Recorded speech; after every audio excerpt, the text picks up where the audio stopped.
So in this lesson, we're on translations. We're going to determine two figures are congruent using translations and using rigid motions to translate figures on the coordinate plane. So translation is also a transformation that preserves congruence. It's also called a slide. It moves all the points of the pre-image the same distance in the same direction. Now the coordinate notation would be if I have the point x, y, then I'm going to be adding some distance to x and some distance to y. So A represents the horizontal change and B represents the vertical change. Translation vector describes the magnitude and direction of the slide from the initial point, called the preimage, to its terminal point, called the image. The component form of the vector is written as with the pointy parentheses a comma b, and we use the pointy parentheses because that's the notation that we write vectors. So A represents the horizontal component, B represents the vertical component. So if you take a look at the image over here to the left, you can see that B to this point is 6 to the right, and then we go down 3, so it'd be -3. In this example, it's already completed. You're starting with the point -2, 3, which is the blue point right over here. It's the initial point, and the dotted line represents where you're ending at the green point called the terminal point. And you're going along the vector 7, 4. So that means we had to go to the right 7.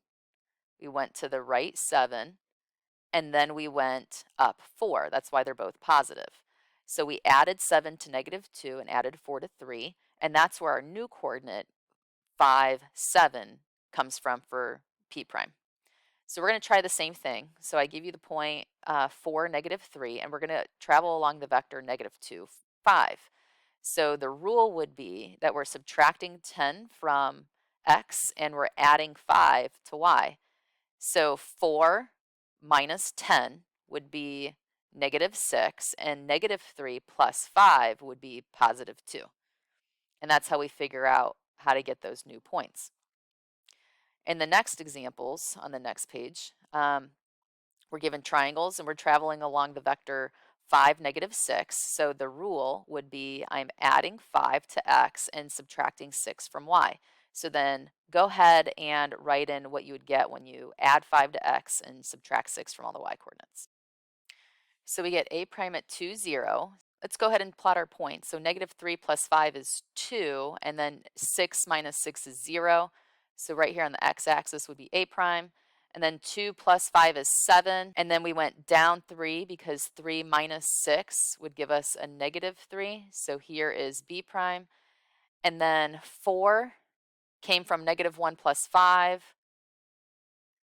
And then -1 minus 6 is -7 to get c prime. And then when we draw in our triangle, you can see that all we did was slide this triangle a little to the right and down. Example number 3, we have the points along the vector -3, 8. Go ahead and write in the rule for that vector. So it would be x minus 3 and y plus 8. And now we're going to fill in the points. So 2 minus 3 is -1. -1 plus 8 is 7. 7 minus 3 is 4. -4 plus 8 is +4. 4 minus 3 is 1. -6 plus 8 is +2. Now we're going to plot the points for the original and the image. So go ahead and take a few minutes to do that. So you could see in our figure that we just slid to the left and up. So we have 2 more examples. This time we're going to just describe it and then write it using vector and coordinate notation. So if we have this one, we look at D and notice that it goes to D prime. So we went 1, 2, 3, 4, 5, 6, 7 to the right and 2, 4 up. So that means my vector notation is going to be 7, 4. The rule would be x, y would get me x plus 7, y plus 4.